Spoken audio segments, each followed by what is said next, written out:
Okay, I received a lot of pushback from many architects that first did not like the idea that an artist designer would have the authority to talk about what could happen in the future of architecture and its collision with machine learning and artificial intelligence. I think it is important to start from the basis that if I'm going to be talking about any particular subject, it is one that I have studied thoroughly and I know a lot about, right? So I wouldn't be making a fool of myself, risking doing this publicly, unless it was something that I was very serious about. I think it's also key to understand that there is no pretentiousness in presenting new ideas, as long as they are genuinely and carefully followed from A to Z. The pretentiousness is always in standing from the bully pulpit of the paradigms and the tradition and saying you cannot bring new ideas into the table, and those are completely illogical because they have never happened previously, right? I understand design thinking as I understand philosophy, as the exercise of following ideas that are hard, no matter where they lead to, because it would be preferable to arrive at a difficult result that nevertheless has followed step by step every part of an intellectual logic, than to deny the possibility of a new potential idea that could be threatening. Because of course it is better to know than not to know. It is better to be able to prepare and come up with solutions than not to. Now, I don't know how much these architects know and understand about artificial intelligence, but what is key to know is that the speed at which it will happen will be comparatively exponential to anything that happened before.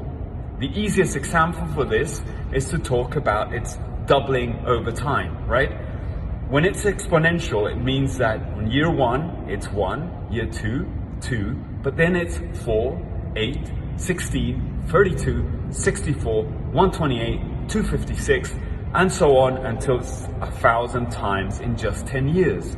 Imagine what a technology of today will be like times 1,000. Add another 10 years, and we're talking a technology that it is 1,000,000 times what it is today within 20. Now, let's try to think if we have the brain power to understand what 1,000,000 times the current technology implies and its repercussions in every single cultural, economic area of our daily lives. It is absolutely logical by definition that the level of impact it will have is unlike anything that has ever happened in human history. Therefore, when we stand from the basis of past experience, past knowledge, you're standing from the basis of utter ignorance as to future scenarios, because we cannot project in a linear manner what needs to be projected in an exponential manner. We cannot follow our gut feelings of how we believe things will be. We must follow the intellectual logic of what the numbers and the data are illustrating. Now, within that, I ask you guys to please come to this platform where we can discuss ideas. And I'm discussing these ideas not as a troll or a clickbaiter. I am genuinely interested in the revision of all kinds of notions and their potential change. That is what I do for a living. I know that you see the output in a variety of different areas and disciplines that go from art to design to technology, but at the end of the day, what we're doing is we're questioning and coming up with a new original combination of what is there. So, when you come here, please do the entire exercise with me.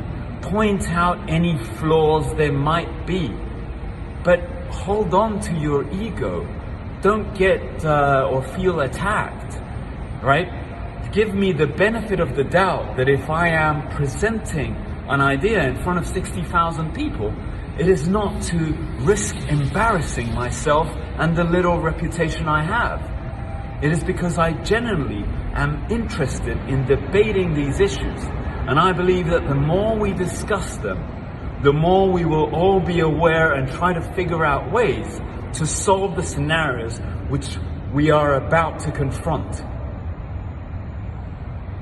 Okay, so design thinking as philosophy, more important than ever before.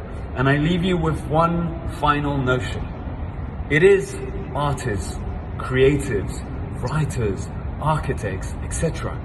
Every single one of us that associates ideas for a living and projects scenarios that haven't existed before, the ones that will survive the longest without having our jobs replaced by a machine.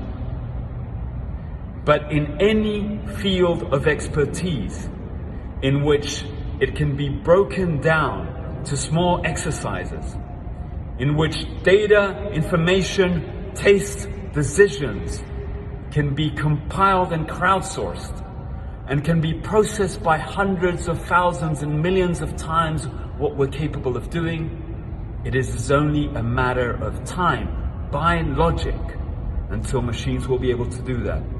Our creative output too. Because at the end of the day, you, I, we're just machines. We're a beautiful machine that is organic in matter, that is processing information, that is trying to come up with original creative combinations.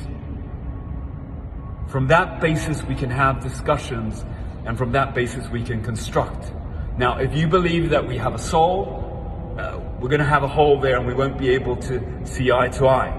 If you believe that God speaks through us, I'm sorry, I'm an atheist, I can't share that, we won't be able to connect there. But in every other logical, rational step of the way, I invite you guys to do a thorough process with me. Let's be scientific about our creative investigation and exploration of all of these huge subjects that are about to impact our lives. Let's start having a more active role within them. That's my invitation from this platform to you. I genuinely care about everyone's answers. I do my best within how busy I am to try and answer you back. That's it. Okay, thank you, and let's continue discussing.